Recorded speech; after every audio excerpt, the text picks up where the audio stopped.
Astaghfirullah. Bismillahirrahmanirrahim. Assalamualaikum warahmatullahi wabarakatuh. Alhamdulillah wassalatu wassalamu ala rasulillah wa ala alihi wa sahbihi wa mawalah wa la hawla wa la quwwata illa billahi wa ba'du. Alhamdulillah, segala puja dan puji tentunya hanya milik Allah subhanahu wa ta'ala, karena memang dialah zat yang pantas untuk dipuja dan dipuji selamanya. Salawat dan juga iringan salam tetap tercurahkan kepada Rasul kita, qudwah kita, uswah kita, Nabi besar Muhammad sallallahu alaihi wa ala alihi wasallam.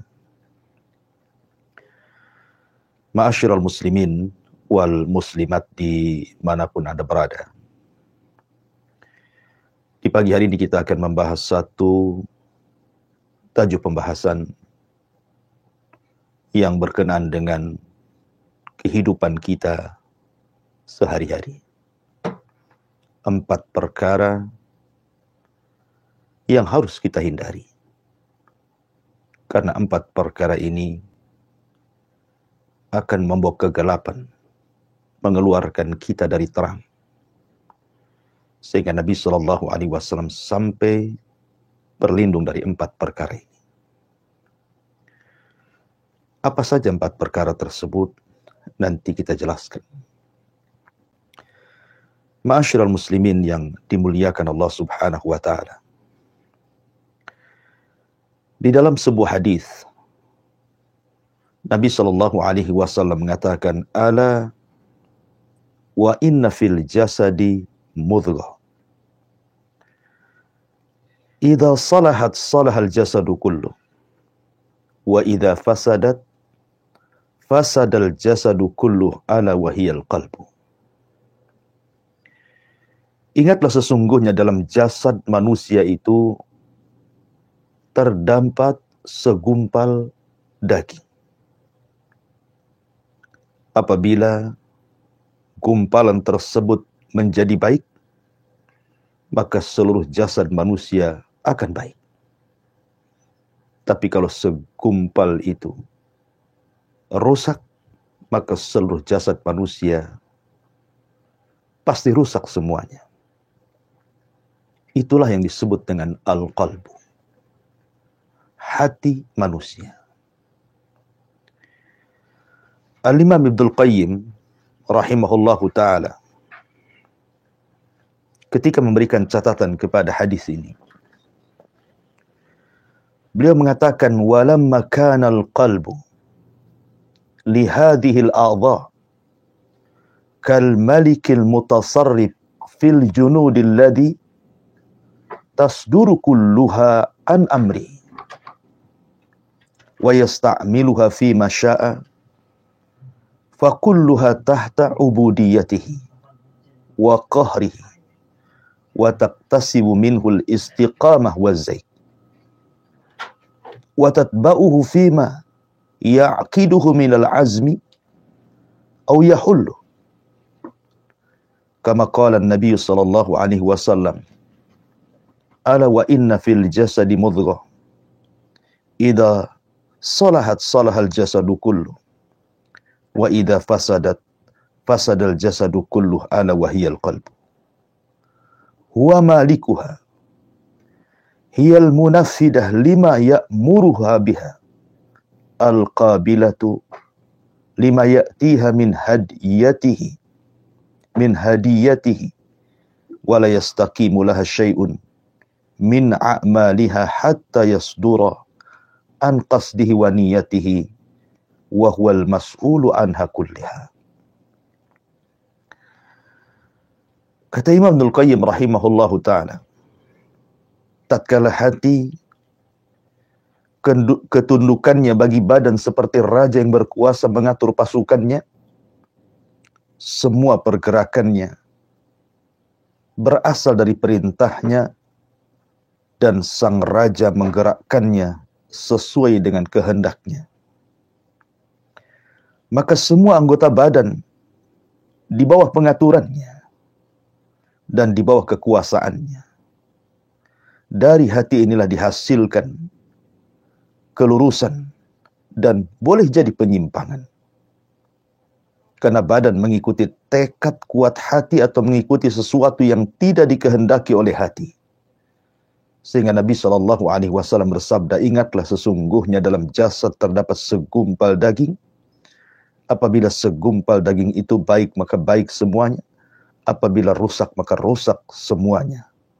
Perhatikanlah bahwa segumpal daging itu adalah hati. Hati adalah raja dari seluruh anggota badan. Dan badan itu taat terhadap perintah hati. Siap menerima petunjuk hati. Tidaklah lurus sebuah amalan sehingga amalan tersebut berasal dari tujuan dan juga niat hati. Dan hati bertanggung jawab atas seluruh amal badannya. Ucapan yang indah dari Al-Imam Ibnul Qayyim rahimahullahu ta'ala. Bahwa yang menentukan ketenangan badan manusia, bahwa yang tidak menjadikan terombang-ambingnya kehidupan manusia, bahwa kehidupan manusia akan terarah, itu ditentukan dengan hatinya. Apabila hatinya terang, maka perjalanannya pun terarah. Apabila hatinya gelap, maka hidupnya pun terombang-ambing tanpa arah tujuan. Begitulah posisi hati dalam badan, kata Imam Ibnul Qayyim rahimahullahu ta'ala. Ma'asyiral muslimin yang dimuliakan Allah subhanahu wa ta'ala, jangan lagi cerita di dunia. Orang yang hatinya gelap, dia tidak bisa berjalan walaupun dunia seterik dengan terangnya matahari. Di akhirat pun sama. Allah subhanahu wa ta'ala sampai mengatakan, yauma la yanfa'u malun wala banun illa man atallaha biqalbin salim. Pada hari di mana seluruh keturunan dan semua harta benda yang pernah dimilikinya tidak ada manfaat, tidak memberikan petunjuk, tidak mengarah kepada jalan Allah subhanahu wa ta'ala, kecuali orang-orang yang membawa hati yang selamat. Ya, karena hati yang selamat adalah hati yang membawa sebuah cahaya yang mampu melangkahkan kaki kita menghadap Allah subhanahu wa ta'ala. Di dalam sebuah ayat dalam surah Al-Baqarah ayat 267, Allah subhanahu wa ta'ala mengatakan, Allahu waliyul ladzina amanu yukhrijuhum minadh dhulumati ilan nur walladzina kafaru awliya'uhumut taghut yukhrijunahum minan nuri iladh dhulumat ulaika ashabun nar fiha khalidun. Allah adalah pelindung, raja, tempat kembali bagi siapa orang-orang yang beriman. Karena Allah lah yang akan mengeluarkan mereka orang-orang yang beriman dari kegelapan menuju cahaya yang sangat terang benderang. Kegelapan apa? Semua kegelapan. Allah akan mengeluarkan dari orang-orang yang beriman menuju cahaya. Kegelapan kekufuran akan diarahkan kepada cahaya iman. Kegelapan kejahilan akan diarahkan kepada cahaya ilmu. Kehidupan yang terombang-ambing tanpa arah akan diberikan cahaya hidayah. Karena Allah yang akan membimbingnya, Allah yang akan menjaganya, Allah yang akan menolongnya, Allah yang akan mengarahkannya. Tetapi orang-orang yang ingkar, orang-orang kafir, orang-orang yang sedikit kepercayaannya kepada Allah, bahkan tidak ada kepercayaan kepada Allah subhanahu wa ta'ala, maka pelindung-pelindung mereka, penjaga-penjaga mereka, pembisik-pembisik mereka adalah syaitan. yang mengeluarkan mereka dari cahaya menuju kegelapan. Cahaya iman digelapkan dengan kekafiran. Cahaya ilmu digelapkan dengan kejahilan. Cahaya hidayah digelapkan dengan kesesatan. Maka merekalah para penghuni neraka dan merekalah akan dikekalkan di dalamnya. Ma'asyiral muslimin yang dimuliakan Allah Subhanahu wa taala, sebuah ketetapan yang tidak bisa diingkari siapapun karena ini adalah takdir Allah Subhanahu wa taala. Di dunia ini tidak ada yang tetap kecuali berubah. Karena berubah adalah ketetapan dari Allah Subhanahu wa taala. Semua makhluk Allah Subhanahu wa taala di dunia tidak ada yang kekal. Teriknya matahari, kalaupun muncul dari pagi sampai sore, setelah itu kembali gelap. Cahaya bulan yang sangat indah di malam hari terputus sampai di waktu fajar, sehingga pagi dan matahari menyingsing.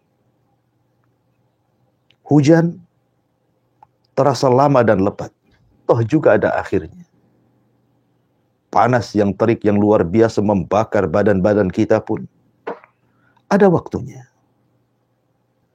Ada siang dan juga ada malam. Begitulah alam semesta. Tidak ada yang tetap.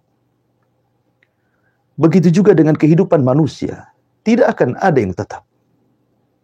Sampai-sampai Allah Subhanahu wa taala berfirman, "Wa tilkal ayyam nudawiluha bainan nas." Hari-hari dalam kehidupan manusia itu akan diputarkan Allah Subhanahu wa taala. Terkadang susah, terkadang senang. Terkadang menangis, terkadang tertawa. Terkadang seseorang di atas, terkadang seseorang di bawah. Terkadang harus berkumpul, terkadang harus terpisah. Begitulah kehidupan manusia, tidak ada yang tetap. Semua yang tetap pasti berubah. Dan berubah itulah ketetapan dari Allah Subhanahu wa taala. Orang yang hatinya tenang, sehebat apapun perubahan itu, sehebat apapun digoncang dalam kehidupan ini, maka dia pasti akan melangkahkan kakinya. Tetapi orang-orang yang kecil keimanannya, sedikit keyakinannya kepada Allah Subhanahu wa taala, digelapkan hatinya. Dunia yang terang, dia akan sulit untuk melangkah. Sekalipun matahari menyingsing dengan sangat bersinarnya dari pagi sampai sore, kalau hatinya gelap, kaki tidak mungkin mampu dilangkahkan. Apalagi kalau seandainya kegelapan itu adalah kekufuran, kegelapan itu adalah kejahilan, kegelapan itu adalah kesesatan, maka orang akan diombang-ambingkan kehidupannya. Makanya ma'asyiral muslimin yang dimuliakan Allah Subhanahu wa taala, yang bisa menjalani kehidupan ini dari banyaknya perubahan hampir setiap hari, ada saja yang berubah, adalah ketenangan hati. Makanya Nabi SAW berdoa agar jangan sampai hati ini digelapkan dari 4 perkara. Sebab kalau seandainya hati digelapkan dari 4 perkara ini, maka hidup kita tidak akan lurus lagi. Hidup kita akan payah, terombang-ambing, terseok-seok, sehingga kita akan sulit untuk menghadapi kehidupan yang banyak ujian dari Allah Subhanahu wa taala. Karena sebuah ketetapan, kehidupan ini pasti akan banyak ujian dari kiri dan kanan, depan, belakang, atas dan bawah. Supaya Allah Subhanahu wa taala mengetahui siapa di antara hamba-hambanya yang betul-betul jujur dan siapa di antara hamba-hambanya yang berdusta kepada Allah Subhanahu wa taala. Apa 4 perkara tersebut? Dalam sebuah hadis yang dikeluarkan oleh Imam At-Tirmidzi dan juga disahihkan oleh Syekh Nasiruddin Al-Albani rahimahullahu taala dalam kitabnya Sahihul Jami', sebuah doa yang diajarkan Nabi SAW kepada kita. Apa kata Nabi SAW? Allahumma inni a'udzubika min qalbin la yahsha wa min ilmin la yanfa wa min nafsin la tasba wa min du'ain la yasma wa min du'ain la yusma. Jadi Nabi SAW mengajarkan sebuah doa kepada kita agar kita terhindar dari 4 perkara ini. Karena ini yang menggelapkan hati manusia sehingga gelaplah segalanya dalam kehidupannya. Allahumma inni a'udzubika min qalbin la yahsha. Ya Allah, aku berlindung dari hati yang tidak pernah khusyuk. Wa min ilmin la yanfa. Dari ilmu yang tidak membawa manfaat dalam kehidupannya. Wa min nafsin la tasba'. Dan dari jiwa yang tidak pernah kenyang. Wa min du'ain la yusma. Dan dari doa yang tidak pernah didengar dan diijabah Allah Subhanahu wa ta'ala. Ma'asyiral muslimin yang dimuliakan Allah Subhanahu wa ta'ala, baik kita rinci satu persatu. Di sini Nabi SAW berlindung dari 4 perkara. Dan harusnya pun sama. Kita sebagai umatnya pun harusnya lebih berlindung daripada Nabi SAW. Karena kita tidak ada jaminan seperti Allah menjamin Nabi SAW tentang kemaksuman. Yang pertama, Allahumma inni a'udzubika min qalbin la yahsha. Ya Allah, aku berlindung kepadamu dari hati yang tidak pernah khusyuk. Khusyuk itu artinya kita mengarahkan tujuan hanya menghadap Allah Subhanahu wa ta'ala. Tidak ada yang lainnya. Kita mengikatkan hati dengan Allah Subhanahu wa ta'ala. Menghubungkan pikiran kita dengan Allah Subhanahu wa ta'ala. Mengarahkan jalan menuju Allah Subhanahu wa ta'ala. Dan berusaha untuk memalingkan hal-hal yang bisa memalingkan kita dari tujuan menghadap Allah Subhanahu wa ta'ala. Itulah khusyuk. Contoh saja yang biasa kita dengar istilah khusyuk itu biasanya digunakan dalam sholat. Karena sholat itu adalah hubung kait antara seorang hamba dengan Allah Subhanahu wa ta'ala.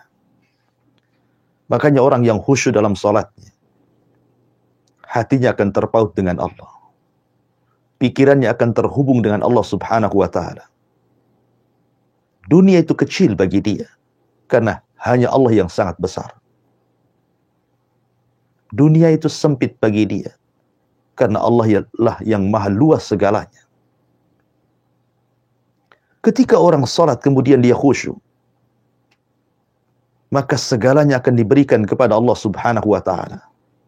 Qul inna salati wa nusuki wa mahyaya wa mamati lillahi rabbil alamin. Katakan, sungguhnya salatku, kurbanku, hidup dan matiku, semua hanya untuk Allah, Rabb semesta alam. Begitulah orang yang khusyuk hanya mengarahkan diri kepada Allah Subhanahu wa ta'ala. Dan apabila seorang yang sedang salat itu khusyuk, betul-betul khusyuk, dia tidak pernah memikirkan yang lainnya.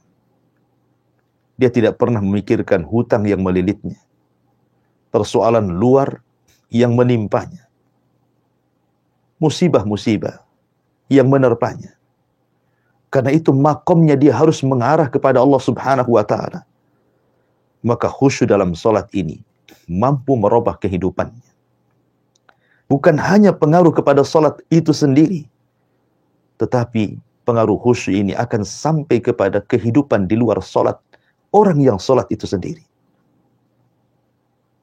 Ma'asyiral muslimin yang dimuliakan Allah Subhanahu wa ta'ala. Orang yang salatnya baik, artinya hubungan dia dengan Allah Subhanahu wa ta'ala baik. Dia tidak mengarah kecuali kepada Allah, tidak meminta kecuali kepada Allah, tidak berlindung kecuali kepada Allah, karena dia tahu Allah tempat berlindung bagi dia. Maka dia akan betul-betul ketika melangkah dalam kehidupan dunia ini, pasti akan diarahkan Allah Subhanahu wa ta'ala. Karena khusyuk dalam salat itu mempengaruhi khusyuk di luar daripada salat. Ma'asyiral muslimin yang dimuliakan Allah Azza wa Jalla, ketika hati manusia ditambatkan hanya kepada Allah Subhanahu wa ta'ala, dan Allah merespon kita, maka dunia bagi Allah itu kecil. Sehingga apapun persoalan kita dalam kehidupan dunia ini bisa kita lalui dan kita jalani. Karena semua sudah diarahkan oleh Allah Subhanahu wa ta'ala. Ma'asyiral muslimin yang dimuliakan Allah Subhanahu wa ta'ala, maka hati yang khusyuk, hati yang terarah kehidupannya menuju Allah Subhanahu wa ta'ala, dia yakin bahwa dia berasal dari Allah dan akan kembali kepada Allah Subhanahu wa ta'ala. Maka itulah yang akan membawa ketenangan dalam hidupnya. Dia menambatkan hati yang jujur hanya kepada Allah Subhanahu wa ta'ala. Sehingga ketika umpamanya Allah Subhanahu wa ta'ala memberikan musibah kepadanya, ataupun memberikan nikmat kepadanya, maka hati yang khusyuk adalah hati yang senantiasa bersyukur dan juga bersabar. Apabila ditimpa musibah, dia bersabar. Apabila diberikan nikmat, dia pun bersyukur. Itulah hati-hati yang khusyuk. Tapi sebaliknya, hati yang tidak khusyuk, maka hati yang tidak akan pernah tenang karena hati yang diliputi dengan kegelapan. Diberikan nikmat, dia tidak bersyukur. Diberikan ujian, dia pun tidak bersabar. Hidupnya terombang-ambing dan tidak terarah. Walaupun diberikan nikmat, dia gunakan untuk berpoya-poya dan berhura-hura. Sehingga tidak ada ketenangan dalam hidupnya. Apabila ditimpa kemalangan, musibah, maka makin gelap hatinya. Dia pun murka, menyalahkan takdir, menganggap ujian itu sebagai adab bagi dia, na'udzubillah. Oleh karena itulah maka Nabi SAW berlindung kepada Allah Subhanahu wa ta'ala. Jangan sampai hati ini tidak khusyuk. Karena ketidakkhusyuan hati itu akan menggelapkan pikiran, menggelapkan hati, sehingga hidup kita terombang-ambing tanpa arah tujuan yang jelas. Ini yang pertama. Yang kedua, wa min ilmin la yanfa. Dari ilmu yang tidak membawa kemanfaatan. Apalah gunanya orang cerdas kalau tidak membawa kemaslahatan? Apa gunanya orang-orang yang diberikan kecerdasan pikirannya kalau seandainya hanya untuk membahayakan manusia dan membahayakan dirinya sendiri? Jangan lagi urusan agama yang jelas-jelas pasti orang yang punya pengetahuan agama tapi tidak bermanfaat bisa menyesatkan dirinya dan bisa menyesatkan orang lain. Ilmu di dunia saja bisa merusak orang. Kita bisa melihat ketika ilmu teknologi dalam persenjataan dunia makin bertambah canggih dan bertambah berkembang, membuat kekhawatiran manusia. Lihat perang dunia yang sudah berlalu, bom atom yang kemudian menghancurkan berbagai macam jiwa-jiwa manusia yang tidak bersalah. Yang boleh jadi mungkin persenjataan sekarang jauh lebih mutakhir dibandingkan persenjataan dulu. Yang mungkin hanya meledakkan beberapa wilayah, mungkin sekarang berwilayah-wilayah. Sehingga membuat kekhawatiran manusia. Kalau seandainya terjadi perang kemudian diledakkan senjata-senjata canggih itu, seperti nuklir dan yang semacamnya, maka ini akan mengancam jiwa. Kalau pengetahuan seperti ini saja, urusan dunia, bisa merusak manusia, menghilangkan jiwa-jiwa manusia, betapa murahnya jiwa manusia. Bagaimana lagi kalau seandainya ilmu yang tidak bermanfaat ini justru berkaitan dengan agama? Tentu bukan hanya satu jiwa yang dirusaknya. Boleh jadi ribuan jiwa tersesatkan dengan ilmu yang tidak manfaat itu. Bukan hanya sekedar tidak manfaat bagi dirinya, bahkan mencelakakan orang lain.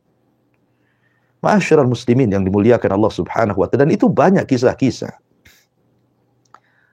di dalam Al-Qur'anul Karim atau dalam hadis-hadis Nabi sallallahu alaihi wasallam. Sebut saja kisah Bal'am bin Ba'urah. Orang yang cerdas, alimnya Bani Israel, dicintai oleh Bani Israel, tapi pengetahuannya tidak manfaat ketika kemudian dunia menguasai dirinya. Dia pun mendoakan kecelakaan kepada Nabi Musa dan juga para pengikutnya yang beriman. Akhirnya kemudian menjadikan Nabi Musa dan orang-orang yang beriman diberikan oleh Allah Subhanahu wa ta'ala ujian karena satu orang yang tersesatkan sehingga dia tidak bisa keluar dari bumi perjanjian selama 40 tahun. Begitulah akibat ulah orang yang berilmu tapi tidak membawa kemanfaatan. Membawa musibah bukan hanya satu orang, satu negara dipersulit oleh dia. Ma'asyiral muslimin yang dimuliakan Allah Subhanahu wa ta'ala. Maka kita berdoa kepada Allah Subhanahu wa ta'ala, jangan sampai kemudian Allah anugerahkan kecerdasan baik dunia ataupun akhirat, kemudian tidak membawa kemanfaatan dalam kehidupannya, justru membawa kegelapan bagi manusia. Kemudian yang ketiga, kata Nabi sallallahu alaihi wasallam, wa a'udzubika min nafsin la tasbah. Dan aku berlindung dari jiwa yang tidak pernah kenyang. Jiwa yang tidak pernah kenyang ini sangat bahaya sekali. Dalam sebuah hadis Nabi sallallahu alaihi wasallam bersabda, "Lau anna libni Adam wadiyani min dhahab." Kalau seandainya anak Adam diberikan 2 lembah emas, ahab ayyakuna lahu wadiyan walan yamla'a fah illa turab. Pasti dia berkeinginan juga untuk mendapatkan 2 lembah yang lainnya, dan tidak ada yang menghentikannya kecuali tanah yang telah menguburkannya. Jiwa yang tidak pernah kenyang adalah jiwa yang dikuasai hawa nafsu. Itulah yang disebutkan dalam Al-Quran, wa innan nafsa la'ammaratun bisu. Sesungguhnya jiwa itu senantiasa memerintahkan kepada keburukan. Jiwa yang tenang adalah jiwa yang mengarahkan kepada kedamaian. Tapi jiwa yang tidak pernah kenyang akan mengarahkan kepada kegelapan, akan mengarahkan kepada kerusakan. Karena kita lihat, ketika jiwa itu tidak pernah kenyang, tidak pernah kenyang dengan hartanya, tidak pernah kenyang dengan jabatan, pangkat dan kepemimpinannya, tidak pernah kenyang segalanya, maka segala perkara-perkara dia akan tempuh walaupun di dalamnya ada keharaman, ada kesesatan, dan begitu seterusnya. Dia tidak akan peduli. Sebagaimana hadis Nabi SAW, sayati alaikum zaman, akan datang zamannya kepada kalian, kata Nabi SAW, la yubalil mar'u bima akhadal man. Manusia tidak akan peduli dari mana harta dia ambil, dari mana harta dia raih. Amin halalin amin haramin, kata Rasul. Apakah dari yang haram ataukah yang halal? Karena tujuannya hanya semata-mata urusan dunia, hatinya dikuasai dengan hawa nafsu, tidak pernah kenyang, tidak pernah qanaah dengan pemberian dari Allah Subhanahu wa ta'ala. Dan ini membahayakan, karena dia akan menghalalkan segala cara, walaupun harus mendolimi orang, walaupun harus menyakiti orang, bahkan walaupun harus membunuh orang, demi tercapai cita-citanya bisa saja dia lakukan. Itulah hati-hati yang membawa kegelapan, hati yang tidak pernah kenyang dengan pemberian Allah Subhanahu wa ta'ala. Ma'asyiral muslimin yang dimuliakan Allah Subhanahu wa ta'ala, ketika hati tidak pernah kenyang, maka segalanya halal bagi dia, walaupun itu haram. Dia akan menyikut ke kanan ke kiri. Dia akan melabrak batasan-batasan yang Allah Subhanahu wa taala telah batasi. Padahal Allah Subhanahu wa taala memiliki batasan-batasan, dan batasan-batasan Allah adalah keharaman-keharaman yang tidak boleh dilanggar. Tapi orang-orang yang hatinya tidak pernah kenyang, tidak pernah redha dengan pemberian Allah Subhanahu wa taala, maka hatinya akan gelap. Betapa banyak orang-orang yang kemudian ditimpa musibah dan kemalangan, entah kesehatan, entah kekayaan, entah jabatan. Mungkin dia sakit, mungkin dia gulung tikar, boleh jadi dia dicopot dari jabatannya. Hati-hati yang tidak tenang, hati-hati yang tidak kenyang adalah hati-hati yang gelap dan tidak bisa menghadapi kenyataan. Apabila ditimpa sakit yang berkepanjangan, dia pun menyalahkan Allah Subhanahu wa taala. Tidak redha, tasakhut. Lisannya akan mengeluarkan kata-kata yang tidak layak dikeluarkan. Terkadang mencaci maki Allah Subhanahu wa taala. Begitu juga yang usahanya gulung tikar. Begitu juga yang jabatannya dihentikan. Maka hati yang tidak pernah kenyang akan tertanam dendam dalam hatinya. Ma'asyiral muslimin yang dimuliakan Allah Subhanahu wa taala, sebaliknya, hati yang selalu kenyang dengan pemberian Allah Subhanahu wa taala, maka hati yang senantiasa bersyukur. Dia tidak pernah tasakhut, menolak takdir Allah Subhanahu wa taala. Ketika itu sebagai kaedah kehidupannya, maka dia akan berjalan dengan tenang. Kenapa? Karena di depannya terang benderang. Dia tahu bahwa ketika dia diberikan nikmat ataupun musibah dari Allah Subhanahu wa taala, itu demi kemaslahatan dirinya. Makanya sering saya ulang-ulang pentingnya menanamkan zuhud dalam hati. Seperti yang dikatakan oleh Al-Imam Hasan Al-Basri rahimahullahu taala, letakkanlah kekayaan, jabatan, pangkat di tangan. Jangan sampai Anda letakkan dalam hati Anda. Sebab kalau seandainya kekayaan, pangkat, jabatan itu diletakkan dalam hati, ketika itu semua hilang dalam hati, sedih rasanya, susah rasanya, perih rasanya, sehingga dia akan terus berpikir dan berpikir, sehingga kehidupannya akan terombang-ambing dan tidak akan pernah kenyang, tidak akan pernah tenang, akan gundah gulana, hatinya akan rusak dan tidak membawa kesenangan dalam kehidupannya. Tapi kalau Anda letakkan itu semua di tangan, seandainya harta datang, cukuplah di tangan. Pergi pun harta, pergi pula dia dari tangan. Seandainya Anda mendapatkan pangkat jabatan atau kepemimpinan, itu pun hanya sebatas di tangan. Kalaupun seandainya Anda diberhentikan, itu pun berhenti dari tangan saja. Hati ini betul-betul diberikan kepada Allah Subhanahu wa taala. Redha, puas dengan apapun pemberian dari Allah Subhanahu wa taala, karena Allah Maha tahu kemaslahatan kita selaku hamba-hambanya. Terkadang ada orang-orang yang dimiskinkan oleh Allah sebab kalau dia kaya dia kufur. Terkadang ada orang-orang yang diberikan kekayaan sebab kalau dimiskinkan terkadang dia makin kufur. Semua karena kemaslahatan. Dan bagi seorang mukmin dua-duanya baik. Mau kaya, mau miskin, mau senang, mau susah, semua dua-duanya baik bagi seorang mukmin. Karena dengan senang dia bersyukur, dengan susah pula dia bisa bersabar. Itulah hati-hati yang senantiasa kenyang, tapi hati yang tidak kenyang, maka hidupnya akan terombang-ambing tanpa arah. Yang terang menjadi gelap bagi dia. Kemudian yang terakhir, dan ini yang bahaya, wa min du'ain la yusma. Dan dari doa yang tidak pernah didengar, dikabulkan oleh Allah Azza wa Jalla. Terkadang manusia ini terlampau banyak minta, tapi kurang berterima kasih. Padahal dalam surah Al-Fatihah Allah mengatakan, iyyaka na'bud wa iyyaka nasta'in.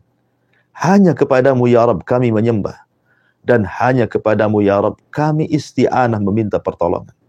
Lihat bagaimana Allah Subhanahu wa taala dahulukan syukur baru kemudian meminta. Bersyukur dulu dengan beribadah. Perbaiki ibadah kita kepada Allah Subhanahu wa taala, baru kita minta. Tapi manusia justru membalik. Harusnya iyyaka na'budu wa iyyaka nasta'in, dia balik iyyaka nasta'in wa iyyaka na'bud. Hanya kepadamu kami meminta pertolongan dan hanya kepadamu kami menyembah. Seolah-olah meminta, tapi dia lupa berterima kasih dengan ibadah. Pada Allah Subhanahu wa taala mengingatkan, "Falyabudu rabb hadzal bait." Setelah Allah mengatakan, "At'amahum min ju'in wa amanahum min khauf."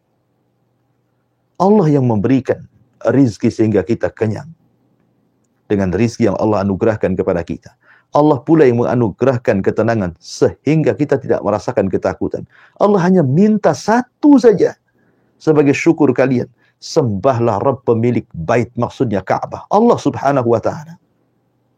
Maka kalau ingin didengar doanya, maka lakukan seperti arahan Allah Subhanahu wa ta'ala. Bersyukur dulu, baru meminta. Dengan cara apa? Beribadah kepada Allah. Perbaiki salat kita, perbaiki puasa kita, perbaiki ibadah kita. Baru meminta kepada Allah Subhanahu wa ta'ala.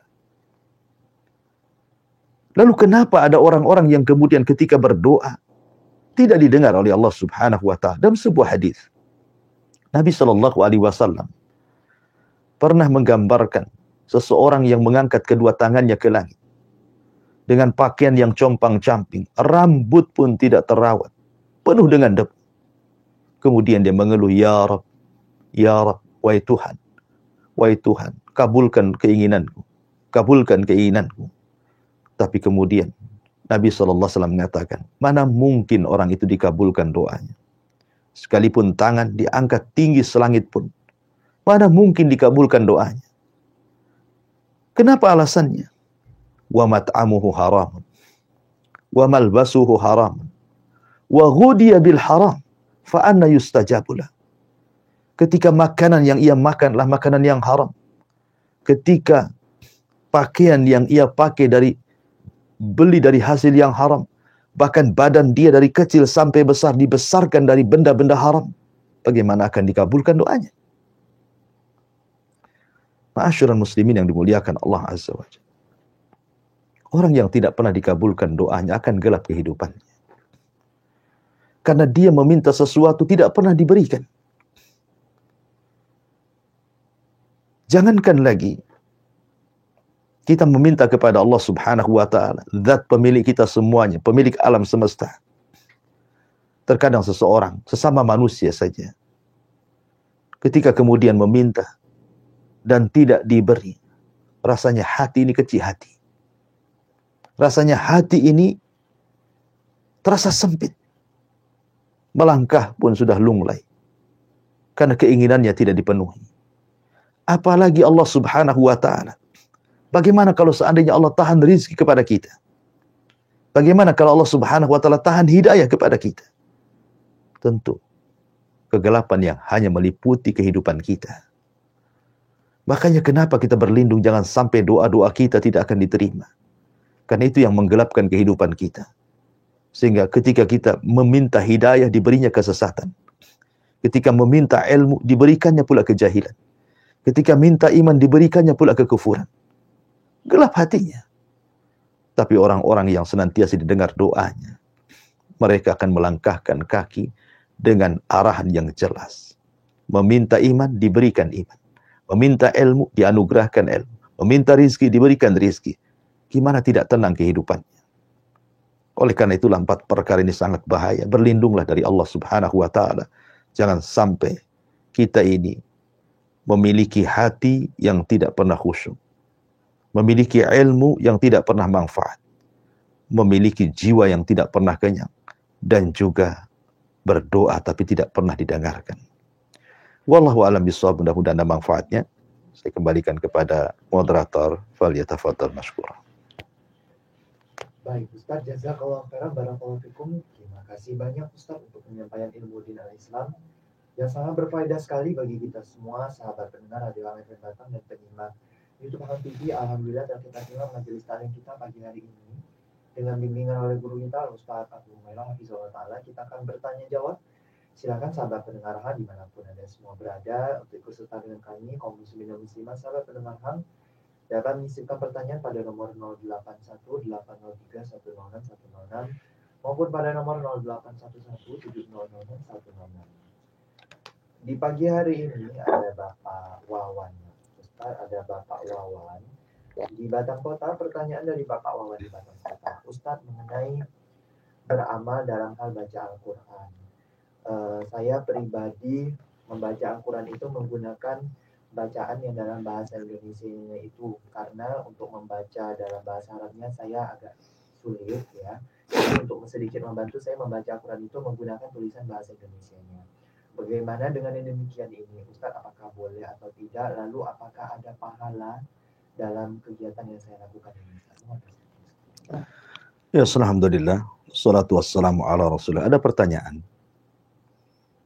Seorang bapak yang kurang lancar membaca Al-Quran, sehingga dia membaca Al-Quran dari tulisan Latinnya. Dan alhamdulillah, Allah mudahkan. Sekarang banyak terjemahan Al-Quran dari bahasa Arab ke bahasa Latin dan juga terjemahannya. Dan itu memudahkan kita untuk membaca Al-Quran. Tetapi nasihat saya, Bapak harus belajar membaca Al-Quran. Dan punya keinginan untuk belajar membaca Quran. Karena bagaimanapun Quran itu pedoman. Semakin indah dia membaca, semakin membawa ketenangan. Dan jangan pernah malu dengan usia. Karena Quran itu tidak pernah melihat usia. Saya teringat dahulu waktu masih belajar di Yaman. Ada seorang kakek, tidak bisa baca Quran. Tetapi keinginan kuat menghafal Qurannya luar biasa. Akhirnya dia membeli, kalau dulu itu semacam tip kaset, ya, karena belum ada MP3 apalagi, dan yang semacamnya zaman itu kan pakai kaset. Dia beli kaset 30 juz. Kemudian dia dengarkan setiap hari, setiap waktu. Setiap dia mendengar satu ayat, dia ulang-ulang sampai 100-200 kali. Setelah dia mungkin berpindah ke ayat berikut, berpindah kepada ayat berikut, bertahun-tahun. Akhirnya, Allah pun anugerahkan dia sanggup menghafal Quran padahal tidak bisa baca Quran. Bukankah tidak ada yang mustahil bagi Allah? Mungkin kita katakan, mustahil. Dia tidak baca Quran pun tidak bisa. Apalagi pula hafal Quran. Tapi ada rupanya orang-orang yang hafal Quran, tapi tidak bisa baca Quran. Dengan cara apa? Mendengar. Ya. Walaupun ada orang-orang seperti ini, tentu tidak banyak. Hanya orang-orang yang Allah anugerahi nikmat saja. Bagaimanapun, kalau saya anjurkan, tetaplah belajar Quran. Panggil guru privat. Belajar dari Iqra dulu. Dengan pelan-pelan. Ya. Kemudian, terus beranjak. Insya Allah. Man yuridillahu khairan yufaqihu fiddin. Siapa yang dikehendaki atau menghendaki sebuah kebaikan, pasti Allah cerdaskan dia. Siapapun yang ingin mencari kebaikan, Allah berikan kecerdasan. Pertanyaannya, sekarang posisi Bapak ini tidak mungkin kurang lancar ya baca Qur'annya. Akhirnya terpaksa dia bawa bacaan Latinnya karena ingin membaca Quran. Keinginan Bapak baca Quran itu sudah dapat pahala insya Allah. Keinginan Bapak saja ingin membaca Quran, belum membaca Quran, itu sudah pahala. Apalagi kemudian Bapak baca Quran walaupun dengan Latinnya. Makanya ada hadis yang mengatakan walladzi yatata'u fihi lahu ajran. Orang yang tertatih-tatih membaca Quran, saking sulitnya, maka dapat 2 pahala. Pahala kesungguhannya dan pahala bacaannya. Teruslah, jangan kendor. Walaupun dari Latinnya, terus baca Quran. Tetapi sekali lagi, haruslah ada perbaikan setiap harinya. Karena bahasa Latin akan berbeda dengan bahasa Arab aslinya. Kalau Anda tahu huruf-huruf dalam bahasa Arab itu ada makharijul huruf. Ada tempat-tempat keluar huruf. Di situ ada kefasihan bahasa, membedakan antara huruf sin dengan shin, ya, dod dengan dod, dan begitu seterusnya. Itu akan sulit kalau kita praktekkan dalam membaca Latinnya. Dan itu akan mudah kalau kita praktekkan membaca bahasa Arabnya. Makanya teruslah, jangan pernah kendor. Walaupun sekarang mungkin masih membaca Quran lewat tulisan Latin, tetapi ada upayalah. Apalagi sekarang medsos juga dipermudah. Ada belajar Quran lewat YouTube dengan sistem mudah. Tinggal klik saja, tiap hari belajar. Insya Allah. Sekali lagi Rasul mengatakan, man yuridillahu khairan yufaqihu fiddin. Siapa yang menghendaki kehidupannya baik, pasti Allah cerdaskan dalam agamanya. Wallahu a'lam. Baik, Ustaz. Jazakallahu khairan. Terima kasih Ustaz untuk pencerahannya, untuk menanggapi pertanyaan dari Bapak Wawan di Batam Kota. Insya Allah jadi ilmu berfaedah bagi kita semua. Selanjutnya ada pertanyaan dari Bapak Samsuri. Bapak Samsuri masih di Batam Kota juga. Ustaz, pertanyaan dari Bapak Samsuri di Batam Kota. Ustaz, maaf ingin bertanya, apakah dalam sholat itu, baik sholatnya sendiri ataupun sholatnya berjamaah, apakah itu akan memberikan ketenangan hati, Ustaz? Lalu Ustaz, dalam sholat itu, dalam misalnya ketika sebagai makmum ya, apakah membaca sami Allah liman hamidah atau cukup langsung baca Rabbana walakal hamd? Ya, alhamdulillah, salatu wassalamu ala Rasulillah, amma ba'd. Ketenangan hati dalam sholat itu tergantung kualitas sholat. Kalau kualitas sholatnya baik, maka juga akan menghasilkan ketenangan yang baik. Tapi kalau sholatnya tidak terlampau baik atau sama sekali tidak baik, maka itu pun tidak akan bawa ketenangan dengan baik dalam hatinya. Sholat ini perkara yang luar biasa sebenarnya. Sampai-sampai Aisyah radhiyallahu anha mengatakan, kana Nabi sallallahu alaihi wasallam idza hajabahu amrun fasiya ila shalah. Nabi itu kalau ada urusan besar, ada hal-hal yang membuat Nabi sallallahu alaihi wasallam sulit untuk keluar dari sebuah permasalahan, maka Nabi biasanya segera sholat. Karena tahu bahwa dalam sholat itu bisa meringankan permasalahan yang dihadapinya. Maka sekarang saya terkadang heran ketika mungkin di sebuah perusahaan ada masalah, kemudian mengadakan rapat untuk mencari jalan keluar dan menguraikannya. Datang waktu sholat. Kadang-kadang mereka tidak sholat. Atau mungkin sholatnya diulur-ulur. Karena mereka sedang rapat. Sedang menyelesaikan perkara besar dalam perusahaan. Orang-orang yang sedang rapat ini sebenarnya tidak paham. Kalau seandainya mereka terhenti ketika waktu sholat, kemudian mereka sholat, selesai sholat kemudian mereka rapat kembali, hakikatnya dengan sholat itu sudah mengurai permasalahan yang sedang dirapatkannya sebenarnya. Karena ketika rapat kedua setelah Anda sholat, berarti Anda sedang mengundang Allah dalam rapat. Dan tidak ada permasalahan besar. Kalau Allah terlibat, pasti Allah akan urai dan menjadi kecil. Dan tidak ada perkara kecil. Kalau Allah tidak terlibat, pasti akan sulit untuk terurai. Bahkan bisa jadi menjadi besar. Oleh karena itulah maka sholat akan membawa ketenangan. Menyelesaikan masalah. Karena dalam sholat itu ada kata-kata iyyaka na'budu wa iyyaka nasta'in. Isti'anah. Meminta pertolongan kepada Allah subhanahu wa ta'ala.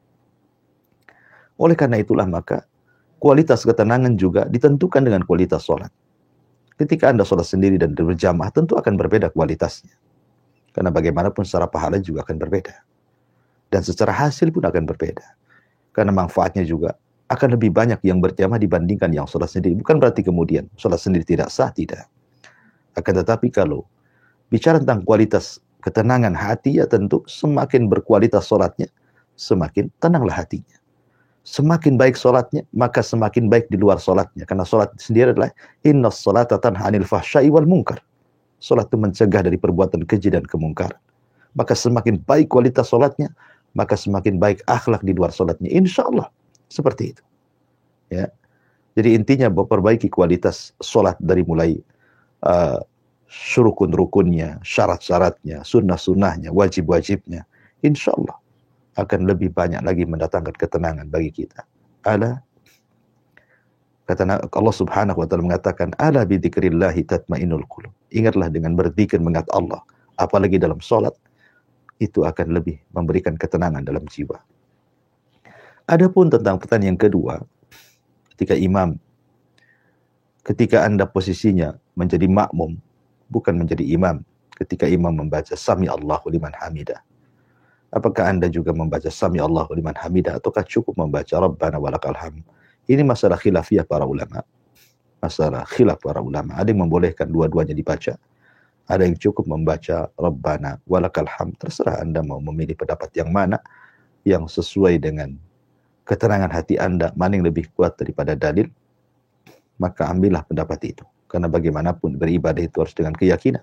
Karena Allah itu kita sembah. Keberadaan Allah itu yakin dan kita sembah dengan keyakinan. Dan itu hanya bisa didatangkan dengan ilmu.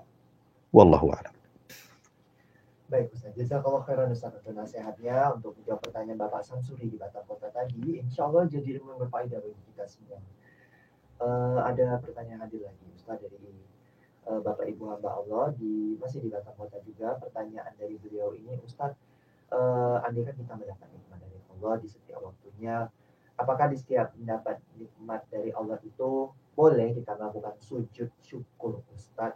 Lalu andaikan boleh, apakah harus menghadap kiblat, suci, dan ada syarat-syarat atau bacaan khususnya Ustaz? Bagaimana dengan demikian ini Ustaz?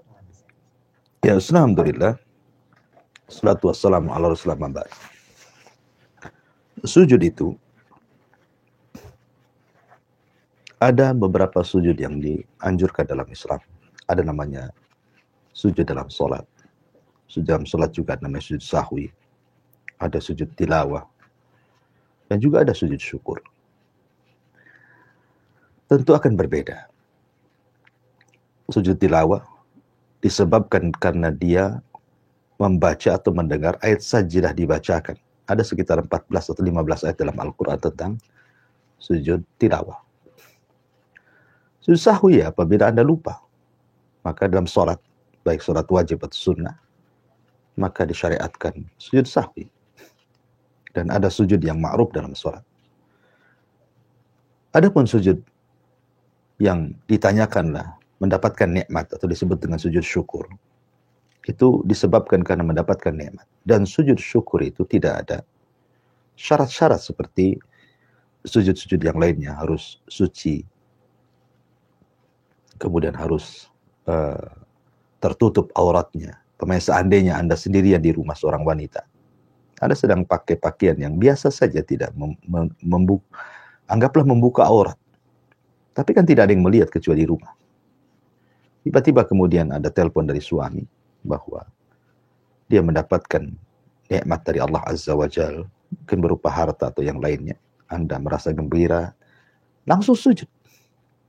Ya, langsung sujud. Maka tidak ada masalah.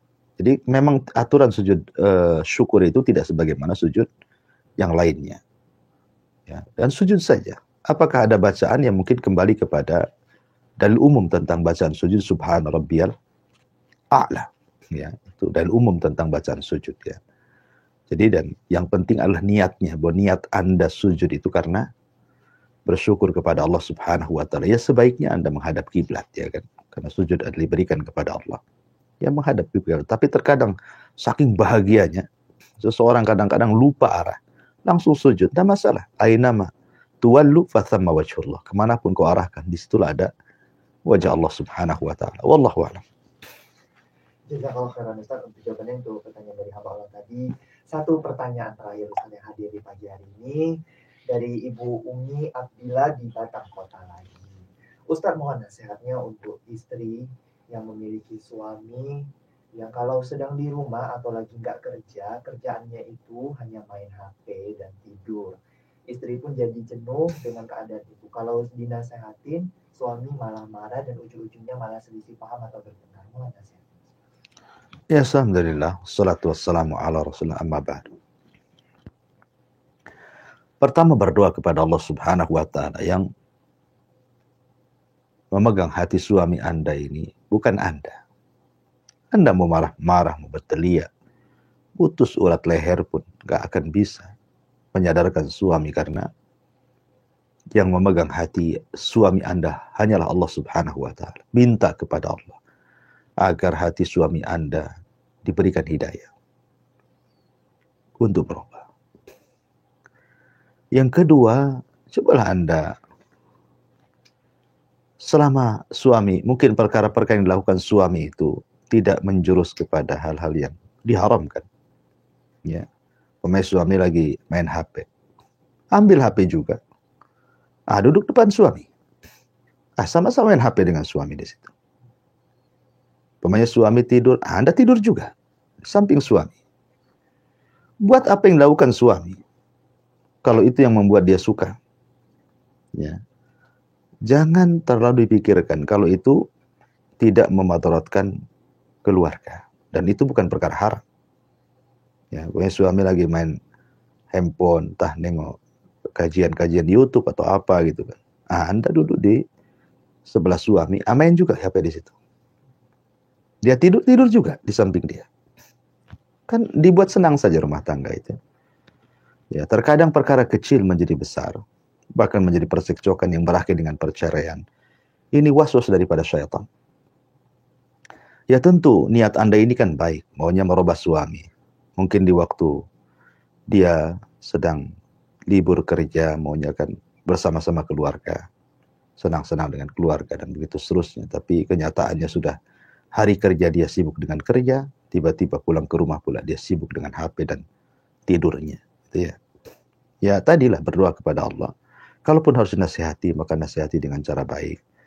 Tidak perlu ditegangkan seperti itu sampai Anda katakan tadi harus cekcokan. Itu kan bukan perkara-perkara yang menjadikan keretakan dalam sebuah keluarga sebenarnya. Ya sekarang kembalilah ke manajemen Anda berkeluarga. Ikuti saja kesenangan suami, selama itu bukan hal-hal yang diharamkan. Kecuali kalau hal-hal yang diharamkan, maka harus ditegur dan nasihati dengan baik. Wallahu a'lam. Ya, segera cukup. Saya kembalikan ke moderator. Insyaallah jazakallahu khairan Ustaz untuk pencerahannya. Untuk pertanyaan terakhir tadi ya, ibunya Bella di Batam Kota, insyaallah jadi